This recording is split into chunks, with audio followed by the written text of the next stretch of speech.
And we're talking about the data question with Victor Ndede, who is a tech and human rights expert. Let's get into, again, without the agreement, let's do the best we can, right, to chambua possible loopholes and opportunities. What are the public concerns? Yes. What should we look out for? Yes. Victor, good morning. Good morning. It's good to have you here. Thank you very much for the invite. Jano is going to start off with the day's quote. We call her Jano Wama quotes. I need the T-shirt, the merch. The merch is coming. The merch is coming. Right. Kofi Annan in 2004 said, if corruption is a disease, transparency is a central part of the cure.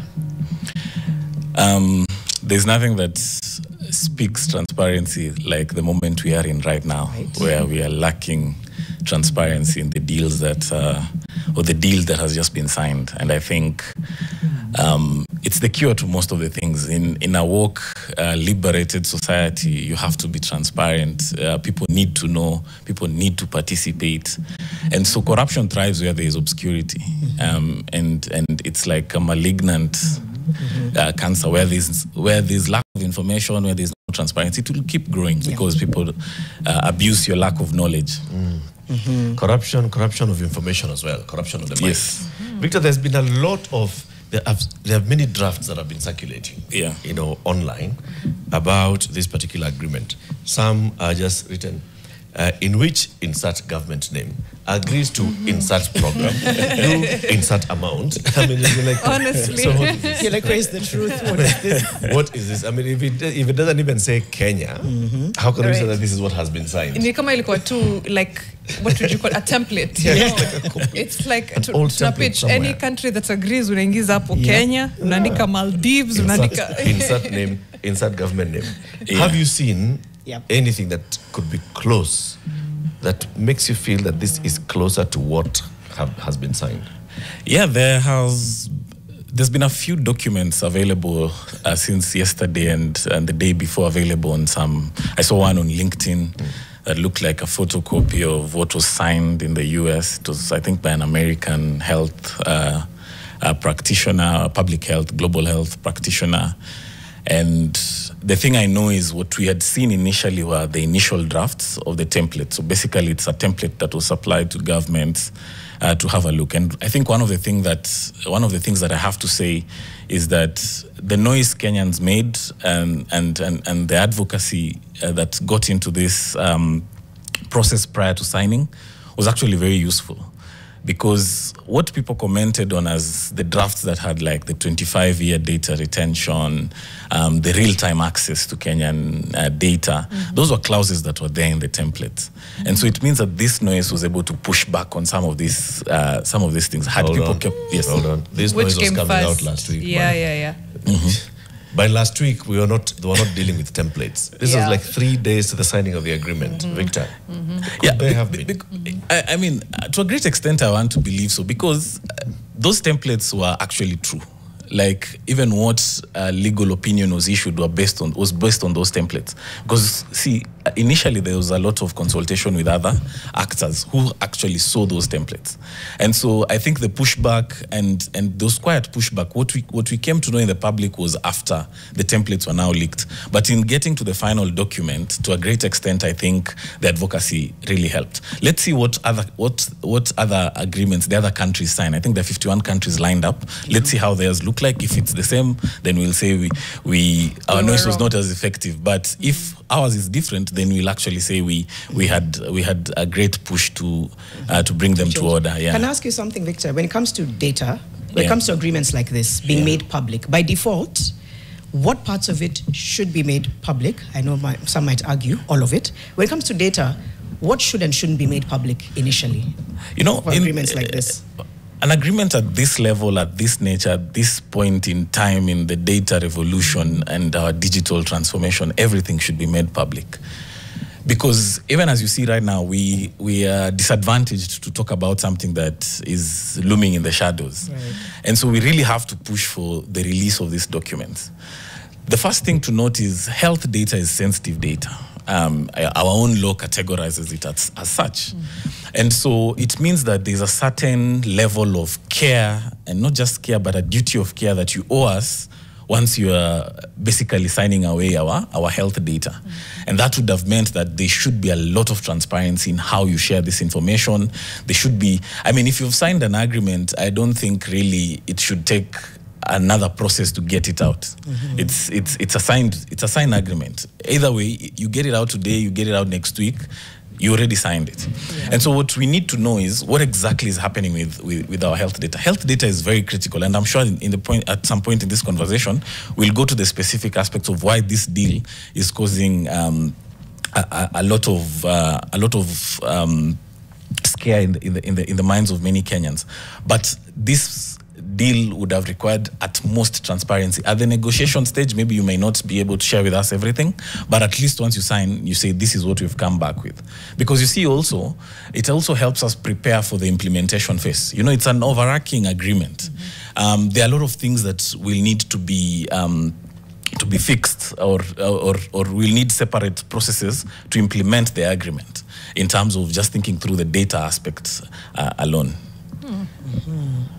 The data aspects themselves. Yeah. Let's start with that. So from the PS, what we do know is that data will be shared only when requested for, and it will be aggregated, not personally identifiable, and that it will take a process, which is you request for the data, the Office of the Data Protection Commissioner and who else have to agree. The Digital Health Agency. Yes, the Digital Health Agency. So there's a whole thing, which is different from what we've seen circulating, which is, you know, personally identifiable data being shared. Those were the rumors that were circulating. Is that sufficiently data safe for our health data if what the CS is saying is what is in the agreement? You know, it's the PS, sorry. Sorry, yeah. Of course, they've talked about aggregated data and not sharing personal identifiable information, what we call PIIs.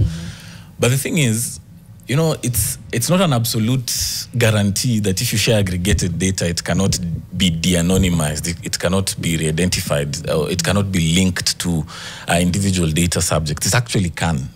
It's not a foolproof guarantee. There are certain systems, there are certain mechanisms, there are certain processes that actually allow you to de-anonymize such data. That is one.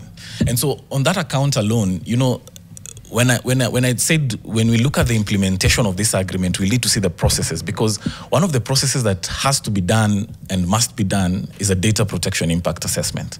This is a massive project that involves a lot of, you know, at the entry level, or where this data intake is happening, you're actually collecting personal information, because there'll be an argument that, of course, the Data Protection Act does not protect non-personal data. Our Data Protection Act looks at largely personal data. But you see, in the instance where disaggregated data can be de-aggregated or de-anonymized, then you still have to do a data protection impact assessment, so that I know in the likely or unlikely event that this data is breached, certain steps or mitigating steps were taken so that I may not be identified in this system. That is one. The second thing, it's still that the law, what our data protection law provides for is they will still have to comply with the principles of data protection. You know, like this purpose limitation. We have to be told clearly. You know, if you say, and not to, I mean, the agreement is very, you know, top level. I mean, it's like a headline. You know, when you say we'll comply with Kenyan laws, what does that exactly mean? You know, and I think in there they sort of even dealt with the question around the conflict of laws. You know, where US federal law and Kenyan data protection or Kenyan laws conflict. They have said the Kenyan law should supersede. But now we need to see the mechanics of this, so that if I'm saying this data, you see, the data sharing agreement is not a standalone document also. It is linked to the cooperation agreement. So if you look at the data sharing agreement on its own, you actually are not making any headway, because the data is shared based on what they have agreed to in the cooperation agreement, which now we have totally not seen like bits and bits about it. So we haven't seen any of them, right? Yeah. But let's just act on the basis of the overarching fear is the sharing of personal health data. Yeah. Okay? So let's remove America from the table. Yeah. And let's just start from the basics. Victor, as a tech and data expert, is it okay for health data to be collected? Yes, it is. I mean, for provision of healthcare services, data has to be collected. By? I mean, by the healthcare providers and healthcare system. Okay. So you start, if you walk into a hospital, they have to intake your data to process your treatment. Yeah. There are certain levels to it. Mostly it's actually by your consent, but also they'll perform their own obligations on the basis why they collect that data will be for them to perform something in your interest or your vital interest as the owner of that data. Yeah. So that collection is okay. And you see, one of the things that I actually like saying about the Data Protection Act, it didn't come to say you shouldn't collect data. It came to say you can collect, but these are the rules for you to collect this data. So it's okay for you to walk into a health facility and give out your data. And to seek treatment and treatment, and for the healthcare provider to collect your data. Yes. Okay. Now, there's a law that governs then what that healthcare provider does with your data. Yes. And if it's a network, if this health provider works within a network of hospitals that, there's also how they are governed on what they do with their data. Yeah. All right. Let's say it's public health facilities or faith-based facilities, not public, private. A private facility, a network of 17 clinics operated by Mariam and Eric, right? And we have a central system where the medics actually key in data and can be seen from some point. Yeah. There are laws in this country that govern how that information is shared. Yeah. Right? And I would assume that at some point the proprietors of these facilities, who are not doctors, Eric and Mariam, cannot go and see Victor went to clinic A and these were his vitals. Uko to just triage. This was his blood pressure, temperature, and this was he was complaining about, and this is what he was given. We should not be able to see. Yes. And that is in the law. Yes. Yeah. In terms of the principles of the data protection law. So you see, as if there's a breach, who do I go to? If Victor realizes that his data has been shared here, Eric kwa party,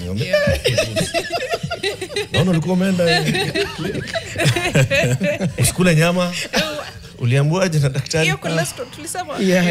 You see, the thing is, between these facilities, there has to be a lawful basis why they're even sharing that data. So they have to determine, why do we need to share this data? If there's a lawful basis for them to do so, then they'll do so, but still bound by the principles of data protection. You see, if you're implementing a data protection program within an institution, you have to know who has access to what. So those are sort of technical measures, who accesses what, who has access to this level of data, this level of data. So that's all determined. Okay. And you see, in the case of, if I come back to this agreement... You'll come back to the agreement. I just want to go step by step. Okay, sorry. Now, Mariam and Eric health facilities have an external investor. Yeah. Big time money, who is somewhere based outside of the country, who has put in the money. Her name is Jano. Kimono. Right? Yeah. She's put in... yen. She's kimono, yes. Okay. So she also has a vision, a visibility into her health facilities that she's invested into. We are just minority shareholders. She is the money person, right? Now, our laws govern how much information Janet can have access to from the health facilities that she's invested in Kenya. Right? Yeah. How do we know that? So, you see, a lot of these policies and procedures within different facilities, you basically have to comply with what the law says. The law creates a standard. So the data protection law provides a standard. When it comes to the question of, say, for example, and use the donor example as you put it, the donor or the investor will have to, so you who collects the data is the data controller. You're the one who basically determines the means and purpose of that data collection. So when the question comes to you, why you share the data with the investor, you'll have to prove what was your lawful reason for sharing this data with the investor. The burden of proof is on you as the owner or the controller of that data. You're the one who asked for that data. You're the one who collected that data. So burden of proving why it was necessary to share this data with a third party, if I'd call them that, is on you to explain. And the law provides for that. And I'm liable if Victor finds out that I shared his information yes, with Janet, who's outside the country. Yes, I come for you as the data controller. Okay. Yes. And before Victor finds out, then basically the law expects me to be law-abiding. Yes. And if should the law ever catch up with me, then I would be liable. Yes. So there is nowhere in my agreement, in my investment agreement with Investor Janet, there's nowhere where Mariam and I can sign and say that you shall have access to data. No, I mean, between you and the investor, there has to be a data sharing agreement, which stipulates what exactly is being shared, the how, the why, the what is all provided for in the data sharing agreement. And it has to be very clear that... Because Janet would like to know how many people are visiting this facility, Yes. how many are coming and just going home immediately, how many need to be admitted, how many are being sent to the labs. How much are they spending? How much are they spending? And all that information. She will need to know that. Yes, she will. And with that, going back to your initial argument, it is possible for her to piece back the information and know that Victor came to my clinic. Right. Yes, it is possible. That's why I was saying data aggregation is not a foolproof mechanism. There are tools and procedures for you to de-anonymize. And you see, should that happen, then I would still come for the data controller because it's you I engaged with. And you now, you'll have to figure out how do I, and you see the law also actually requires you to have proactive disclosure in terms of a data breach as you had asked earlier. And Kenyan law provides that you have to notify the data commissioner's office within 72 hours of you realizing that you have had a breach. And a breach can be a small thing like you left someone's contact details on your desk or you interviewed a person and they gave you very critical information and you left it on a desk. That's a data. And you also need to inform the data subject. So in a nutshell, what I'm saying is that the law really, the Data Protection Act really serves to protect us at this moment in time. And that's why when we are reviewing this data sharing agreement, we are looking at it vis-a-vis what the provisions of the Data Protection Act are. There's a question here by, is it Tyrus Gitao? I'll come to it. It says, could this data be used by insurance companies to not pay claims on underlying conditions that the patient is not aware of? So you come and email here. That's wondering how the insurance companies would come in. So in this private facility of ours, right? If insurance companies then are able to tell, because we are the ones who sought authorization, pre-authorization, patient, blah, blah, blah, blah. What information did we give to the insurance company when we were seeking pre-authorization to treat patient Victor? And then when patient Victor now, there's time for payment, can the insurance say, but these ones, it's adding up. Yeah, we've disclosed a lot of information and then makes an underwriter say you're not covered in this. But then that would already be happening right now, right? Many of those things that we've talked about, by the way, for the last 25 minutes. Are already happening. Okay. Which is, so I wanted to ask Victor, you know, this conversation elicits panic. It's valid. I think all of us data, are there opportunities that we're not seeing? Even with this US-Kenya? You know, the opportunity would be visible if we had access to the agreement. Because, I mean, you know, this ambiguity is actually what's fueling our fear. Because you're in such a dark place, you don't know what exactly was negotiated. Right. We are currently in an ecosystem or an economy that, you know, people proverbially say data is the new oil. What do we associate oil with? Extraction. And so is our data being extracted by a major power in the world, a superpower for that matter? So that's a question that I'm sure is on people's mind. That, and I followed the interview with the PS earlier, and the question that I think I even saw online from everyone was, what is the need for the USOs? And you ask, is it an aid? And even if it is aid, what is there for them? Right. And you see, if there's a cooperation agreement and linked to it or annexed to it is a data sharing agreement, then you clearly tell that data is a very important commodity in this transaction or in this cooperation. But now, in our current cooperation or in our current, in the grand scheme of things right now, we have a lot of ambiguity. We don't have a full public disclosure on what exactly are these guys getting from this cooperation. Look at, like, all the healthcare facilities or public healthcare facilities for that matter. And if you're aggregating data on different types of things, say malaria, HIV, all this. The one thing that I don't think people have looked at quite keenly is what is the importance of this aggregated data? Because in many countries, such data, such health data is a strategic national asset. It's, in fact, it's a national security question that you have to think about. Because think about it, this data exposes your, you know, like genetic makeup, predispositions of the population. You can basically tell who Kenyans are. If you wanted to target them with anything, that data offers you enough. And if you look at even the US itself has designated some countries as countries that should never receive health data or sensitive health data from the US itself, because it's a strategic national asset. And now we need to call ourselves or call to mind this question for ourselves. Are we wheeling away strategic national assets? To what extent, though? Let's come again. Before this agreement, just like the CS was saying, we have a global framework in which we share data. Yes. We share health information. Yes. Right? Yes. If there's an outbreak of Marburg in Ethiopia, they will tell us. Yes. And they will tell the WHO. Yes. And Kenya then, if there's an sorry. Okay. Please ask my question.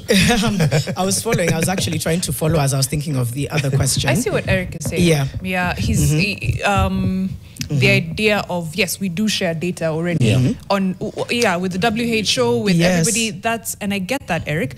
My pushback again is there's a difference between pockets of data, as important as that still is, right? Pockets Vis-a-vis of the data. scale. Vis-a-vis the scale of having essentially the healthcare data of a nation in your hands. And what he's speaking to is, again, it's the G2G thing, because there's something about me as an organization having data on perhaps the number of persons living with HIV, the malaria prevalence in a certain region, and this and that, versus being able to request data that is aggregated for a whole nation, or for how susceptible are we to tuberculosis. Like, there's something there that is... WHO data is countrywide data. WHO gets information about Kenya. Yes. Right? It has all the information about Kenya, which then it's able to share to certain degrees with the rest of the world. Right? If there's an outbreak of a disease here, our surveillance will be able to report and alert. This is me sharing that data with the World Health Organization, which is many governments coming together. Fair. Right? But versus sharing that data with Janet Enterprises, a private enterprise. Okay, can I ask a question? I don't know whether this combines any of the questions, but Victor, let's say, for example, if the non-governmental organizations, CSOs, NGOs, civil society, was a big part of this agreement between the US and Kenya, would you still be crying foul? Or is this an element of feeling like you're being... There's some people feeling like they're being left out of something. I mean, I don't think... It's a question of... The inclusion of CSOs, NGOs in this context has always been around accountability and just follow-up to ensure that things have happened. There was a reason why previously funds were routed through non-governmental actors. There's a reason why, as the PS has shared in the morning today, they have decided to get into a G2G deal. And so naturally, there would be the good side and the bad side of either side. But the thing I wanted to bring us back to where I was heading with that conversation on this, think about the economic power. You know, when we engage at the WHO, we are almost equal partners at the UN level. We are members of the World Health Assembly. But this scenario now is we are engaging directly with another power or another country. Okay, let me push back on that. When we're engaging with the WHO, essentially it's for global cooperation for better healthcare outcomes. That's what we're trying to do. As the PS just said, this deal is exactly the same thing. It's us cooperating for better healthcare. It's us creating a framework to, essentially, whether it's do surveillance on diseases, whether it's do health, whether it's to strengthen the health workforce, things like that. Yeah, it's the same. But now you see the thing, and the question that what has sort of sparked a lot of these debates has been, you see, when you engage with one country, and you saw from the initial drafts of what was going around as the MOU, that this data could also be shared with pharmaceutical companies. I think you asked, and there was a bit of clarity, but also the disclaimer from the PS that, KEMSA does not manufacture drugs, and so it could still go into drug manufacturing. So if you think about the data monetization aspect of it, we know where Big Pharma is, and think about it in the sense that you have potentially pharmaceuticals that could access this data, monetize from this data, but we have no clarity, at least as far as we have read we have not read the cooperation agreement, that we will receive preferential treatment on things developed based on our data. I know the agreements would probably say we own the IP and the intellectual property rights to that data. But when these products are developed, would we get favorable pricing for that? For example, would we get technology transfers in this agreement? So those are the questions, because you are not engaging at the same level. You are getting a monetary benefit in exchange for something. So if I'm hearing you right, Victor, then you're saying that the things that we should be looking out for is, and I think the PS read a bit of it here and told us this agreement basically talks about how information is shared. The information is shared upon request, and then there's the approval by the two agencies, the Data Health Agency, that is the custodian of the national health data, and the Data Protection Commissioner, which is the overseer of all our data, and how our data is being used. And then there has to be a reporting mechanism of what you've done with the data and so on and so forth. So what I'm hearing you say is we should look out for those clauses and then the data sharing agreement to see that there is no third party that gets access into whatever information. I mean, even if there is disclosure on which third parties are which third party and for what purpose. And for what But purpose. it's safer if we just say, first of all, no third party. I mean, that would be the ideal. In terms of this kind of thing, no third party. If there's any third party, come into Kenya and do your own work, do your own research. Because here we are saying that do not have a third party getting access to any kind of data that then they can use to commercialize. You see, commercialization is private. Yes, it's private sector led. So no private sector entity gets this kind of access into it. Then the other question then would be, before this cooperation agreement, we've been having very many, our health sector is actually over 80% donor supported. Yes. Many of the programs that have been running in this country, either directly through government or through implementing partners, aka NGOs and CBOs and so on and so forth. Do we know what kind of data protection we had in place then? Do we know what kind of data, for example, was shared even with in the previous framework? And I ask this because, remember, I don't know whether you heard this bit when the PS was saying, when the stop work order came, some of those facilities that were directly being funded by USAID had to stop work. And they were holding data. They had data, information about patients that they've been treating, an entire medical history of a patient that they've been supporting. They're the ones who are holding this data. Government only had access to the data on what they were reporting, not the data that they had. This data, because it had been funded and supported by USAID, therefore belonged to USAID then. But the government was saying, we want to take custody, we've taken custody of all that data. So before they took custody, what had they done with this data? I mean, that's a very important There's like a clinic being run somewhere that has been running for the last 10 years, supported by USAID, has been collecting my data.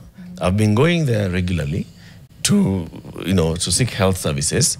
They have my data. They've been reporting to their donor. Yeah. Do we know what this donor has been doing with this data? Not quite. And actually, remember, when the stop work order came, just towards the tail end of USAID's life, the system went offline, where that data was kept. I was trying to recall what the name of that system was, but that system went offline because all the implementing partners and anyone who had received funds basically uploaded data on that system. And the broader question, actually, as we think about it, called the EMR. I think it had a name. I'll try. Yeah, probably. It's basically an electronic medical record. Medical record, but it had a name they had given it. The question what that question calls to mind is actually this data sovereignty question, because you see, the fact that something had happened before and we didn't catch it, this conversation has actually ignited that debate on have we ever thought about these things critically, because this work, and as we've said, was previously managed by a lot of NGOs and implementing partners. Still, the data was shared. But now it has sort of flared up because people are now more concerned about data than they were when these agreements were initially signed. You'd remember this work started in the 2000s when some of these projects are like 15, 20 years old when they start sharing this data. So now is when people are actually conscious about this. And we are saying it's now a time we start thinking about our data sovereignty. Should we ask all these entities what they were doing with our data? Yes. At this particular point, should we say, all right, all of you, yes, where is this data? Can we audit what they did with the data? Yes, I think that would be a justified move, because, one of the things you have to think about is who has right to access, who has all these rights on your data.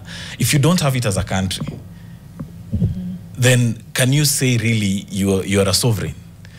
Like if a system based on a stop workage order goes offline that has all your health data, all your medical records, if it goes offline, you essentially shut down a healthcare system. Right. Can you claim sovereignty? That's a great question. But then what is a sovereign, secure, people-centered data health system look like?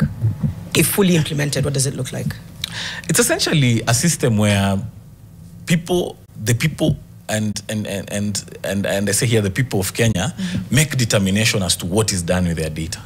You decide what is done with it, who can use it, who can see it, and we retain control over it. That is now what data sovereignty is all about. But you see, the challenge that comes with how this, of course, in the context of this agreement, is you're thinking about you have exported your aggregated data outside the country. Future use and all those things remain in question. Like, will I really be able to control this data once it's outside the country? You see, if you look at countries where they have implemented like very strong data localization laws on certain types of data, in fact, even for Kenya, we have our data protection regulations provide for data localization of civil registration databases, the elections register. Hold on, what's data localization? Data localization in simple terms is just saying that data should be hosted within the country, not externally. Remember when we had debates around the elections and people said the data is in some server somewhere and they cannot open the server. So now we are saying if you localize that data is in a server available locally, at least in its original form or a copy of it. So if that data is here, you can make determinations as to what happens with it. But if it is not here, it becomes at the behest of the other person to actually agree to your request. And you see, Eric, one of the things you put in one of the questions earlier was that, and the PS mentioned that the data is provided on the request. But if I'm sure, if what I saw yesterday online on sort of a captured, sort of a screen grab of that signed agreement, said that you share this data on request of the US government, but remember, it is based on the cooperation agreement. So either way, it's just English to say we'll just share so long as it is related to our cooperation agreement. There can be a blanket request. Yes, and we can say based on the cooperation agreement, we need the following things. So it's a good to have clause, but you have to read it together with the cooperation agreement to actually understand the full scale of what can be requested for in terms of the aggregated data. Right. I'm trying to think through that. But then that means that also that we have the right to refuse to share the data. Yeah, and choices have consequences. Yeah, I mean, it's a transaction at the end of the day. Yeah. You know, like if you walk into a place and someone says you have to give me this for you to enter. So like you have that, we call them the books of truth at your security desk, you know, where you put down your details. If I decline to give out my details, then the management reserves the right to admission. Which is actually a falsehood. Technically, legally, management does not reserve the right to admission. You can't bar someone from entering your premises without actual legal reason or good reason. And some people have sued and gotten compensation. But you see where I'm going with this? That in an ideal world, we could decline to share the data. We could. But consequences. With consequences. But also the other thing that question has just reminded me is, you see, in the obscurity that this deal has at the moment, you risk having people shun the public healthcare system for fears of, you know, like we have had a lot of conspiracy theories already. Is this the mark of the beast? You know, is it the 666 thing? Why is our data going to this place? And you see, in the absence of information, disinformation thrives. Yeah. So if we do not provide full disclosure, and people will actually exercise not just their right to refuse or right to object to the processing of their personal data, people will actually probably even shun a public healthcare system in the fear that my data is being shared. So there's that chilling effect that this obscurity is actually creating. And to whose benefit? Actually, let's actually come and say, to a great extent, what we have had so far is misinformation. I don't want to call it disinformation. I just want to call it misinformation. So there has been, pieces that have been pieced together to say that this is the deal. Some of them not factual, many of them not factual. Actually, none of them can be corroborated. Because we don't have the facts. None of them can be corroborated. So a lot of it, the people who are talking with authority are basically talking from a point of not being an authority. Yeah. So it's misinformation. Yes. So to whose benefit? Why do you have such a sudden surge of information coming out that this is what's going to happen, and commentary and so on and so forth that instills that fear that makes people feel, hey, do I really want to go to this hospital? That's a very interesting question. Yeah, who benefits from that fear, from fear mongering? You know, and I think you have to appreciate that this sector is one of high stakes, high interest. And so this deal, of course, either negates certain people's interests and pushes or furthers certain people's interests. And just on that understanding, you'd understand why there will be a bit of push and shove and information, misinformation, disinformation in this space, because there are different interests at play. You know, one of the things that I think some people were wondering, and someone sent me like a question when they saw the poster for this show, was like, so what does this mean for other development partners in the health sector? You know, will they still get the same data they used to get? Does that cooperation agreement have exclusivity clauses on certain strands and pieces of data?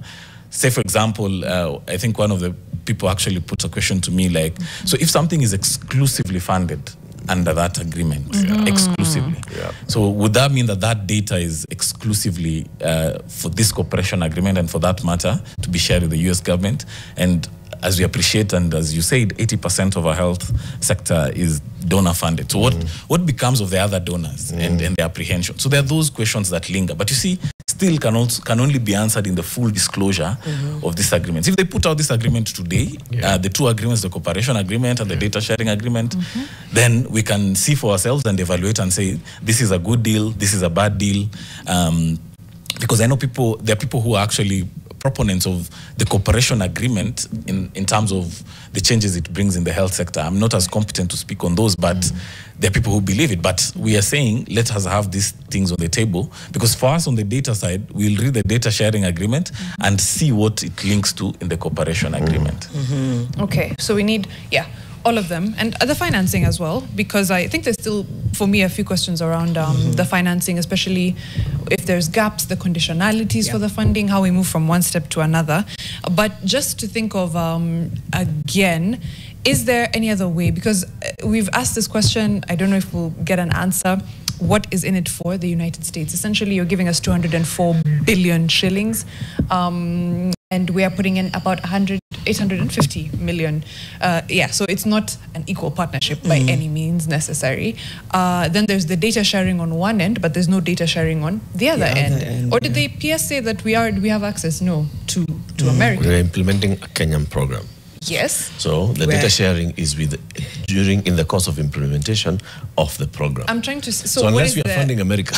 Here's the thing, though. But you see, that's the thing. Calling it a cooperation and agreement implies that it's almost like a partnership of equals, which it really isn't. From the funding perspective, from the data sharing perspective, from the branding, America first. From the branding, which he has said is not true, but it does. Even Kenya can brand us Kenya first.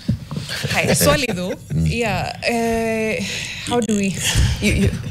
I'm even trying to frame the question, but how then do we make sure that as we're going into this agreement, like we actually are partners? We are less vulnerable. Yes, we're less vulnerable. That's the thing. Okay. Thank you for the wording. Yes, we're less vulnerable. Yeah, I think the horse has bolted at this point where you've signed the agreement, and I mean, it's framed as a partnership, but in the context that we know what the U.S. Foreign policy is and the America First policy, for us, we'll have to read that cooperation agreement, put on our America First lenses and see what is America First in this cooperation agreement. After we have deduced what that is, then we see, okay, fine, what's left for Kenya in this agreement? Because you see, if you're advancing the 204 billion Kenya shillings, is it over the 5 years? And Kenya is putting in a bit of money, but you say it's, of course, a cooperation agreement. Probably we'll say it's a cooperation agreement for Kenya. Yeah. Because at no point, I'm sure, in that cooperation agreement can we request US health data. At no point are we funding US healthcare system. Anyway. But, Eric, it's not a funding. This isn't aid. This is an agreement. It's not aid. It's funding Kenya's healthcare system. Yeah. The money is coming to, and it's specific, implementing this healthcare system. And like the PS said, there are 4 elements. There is surveillance, disease, there is data, there's healthcare, health workers, whatever. And all of them are in Kenya, for Kenyans, with Kenyans, in the Republic of Kenya. So I'm not even sure at what point we'd be able to be asking. So can you tell us about Minnesota? I'd like to see health information from Minnesota. For what? Here's what it can't be under this agreement. It has to be under something else. The PS has said, right, we are sharing the data only for what is funded under this, right? Yes. And that's and it's only on request, etc. Yes. Okay. What if, I mean, for again, this is a corporation. We need to learn things that require US data. We need insights into that. Yes. Then can we also request on the other end? Wouldn't that be an agreement? That's what an agreement looks like. It's a good question. Yeah. It's a good question. And I think some of what I even saw in the brief from the ministry was that there's going to be knowledge and technology transfer into Kenya. That means that there's also sharing of all that, of data, of information, maybe even taking Kenyans to go to sponsoring them to go and study in the US. But you see, that is just I can see that to be just the extent of it, not to the extent of actually asking, can we get access to America healthcare data in terms of, even if it's aggregated data, unless it's just for training purposes. So then you see, we've answered without answering. Yes. What's on the table? What's in it for the US, for right? Yeah. For both. Yes. In fact, one of the things you've just mentioned that has reminded me of something is, the other danger with this scale and level of aggregated data is we are currently in the age of AI, and we can imagine how much valuable training data this is for different AI systems. So it's something that we also have to think about in terms of what exactly is going to, and that's why I'm saying, and we'll keep saying we need the full disclosure just to see and understand what exactly. There's a few questions here. Did you wanted to say? I had not thought about the AI. The AI I wanted aspect. to ask it the other way around, actually. Now that even with minus the agreement, right, with America and with where we have laws in place that are actually saying how we can collect and utilize and store health data in one framework, right, through the Digital Health Agency. How best can we use this data to better our health systems? Right? Think about that. How best can we? Because we can be saying we do not want to give out our data, but then we do nothing with it, which is a waste. Which is a waste. How best can we utilize this data of ours? Because that could also give us a framework with which now we seek cooperation for other people to come and help us in how we want to utilize our own data. Okay, the questions. It's good. Okay. Well, so this one is something that Victor has to mull over. Bakari Sagna 554. Patient data from Kenyan hospitals is hosted on US-based servers through cloud platforms like Azure, Microsoft, etc. Does the US government need permission from Kenyan government to access it? Okay, some will ask whether or not Victor would be the best person to answer. You can just reflect on that. Well, because the cloud systems are owned by American companies. Is what perhaps they're raising. You see, Kenyan data from patient data from Kenyan hospitals is hosted on US-based servers through cloud platforms like Azure and Microsoft 365. Does the US government need permission from Kenya to access it? So if you host it on this... It's an American company, not the government. Not the government. So they would need... Jabali Meditation, I think that's what it says. Does the agreement include medical discoveries from Kenya? Medical discoveries is big. These are not the fears. This is not the fear-mongering. So does the agreement include medical discoveries from Kenya? Jabali, we're waiting to see the agreement right now. Right. All we can do is speculate. Victor, what deal or choices do you have when you are being given aid? I just don't understand what's more important than Kenya government fully resourcing this sector that it needs, quote-unquote, assistance. That's from Adrian Terry. I've just had a thought, and it's maybe something that was running in the back of my mind, but it's going to draw a quick frame. As far as this, I think the thing that's being used to allay our fears should maybe be the bigger fear. And that's the issue of aggregated data. Let me put it like this. What is useful? What is more useful? Me knowing that around April, Victor and Mariam and Eric, there was a person called Victor, alikuwa na homa. Then in another corner, I know there was a person named Mariam, alikuwa na homa April. Then I know there was a person named Eric, alikuwa na homa April. Or me knowing that three people, unnamed people, all catch colds in April in Kenya. Which of those is more important data? I'm literally leaving it open. To who? It depends. Anyone. If you're consuming data of any kind, to anyone, which of those? If you're a data consumer. If you're, so I think you can look at it from one data? angle, that I don't need to know that the person who came here is called Mariam. Yes. Right? I may just want to know that Mariam in this part of the country, not Mariam, but somebody in this part of the country, and somebody else from this other side of the country, and somebody from another different part of the country, all had homa at the same month, in the same month of April. I don't need to know their names. I just need to know that there are actually three. So I need to find out, so what else about them? One is female, two are male. Okay, what else? They are both adults. Okay, so what else was happening in the country? Because then I'll look at... My point is, that is much more important. Knowing that there were three people... I don't need to know the name. Yes, you don't need to know the name. That there was one male, two female, that there were three people, that in April they had homas. That's more important than that sometimes that personally identifiable data that we are protecting right now. I don't know if you guys see what I mean. Because then you're able to make... Yeah, I see what you mean. The information is not the person. Unless you now get to a point data, where... it's a collection. That's the important. That's when it becomes valuable. But maybe, Eric, just to answer the question you asked, this data, of course, can and should be used to improve our health outcomes. In fact, the one thing we often say is nobody is really opposed to. I mean, digital transformation is here. We have to make tech work for us, and of course, not us to work for tech. For a country that, of course, has prided itself as a Silicon Savannah, there's a lot of innovation and talent that can go into usage of this data here, locally. That is on one side.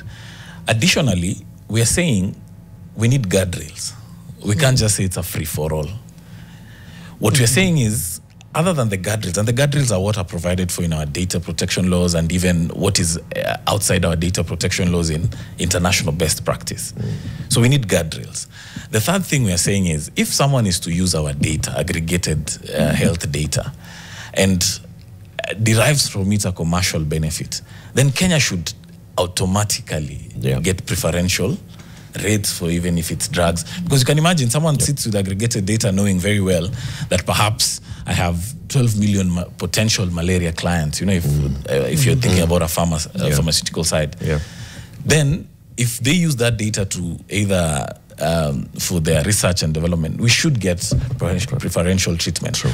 So until we see the cooperation agreement and whether these things were actually negotiated for in that cooperation agreement, then I think what, in terms of really next steps really, is given that the agreement has been signed, we don't know, of course, once it comes out, we'll be able to see. I don't know if someone will probably want to block it in court, as you've seen many other agreements subjected to courts. And you'd remember the experience with,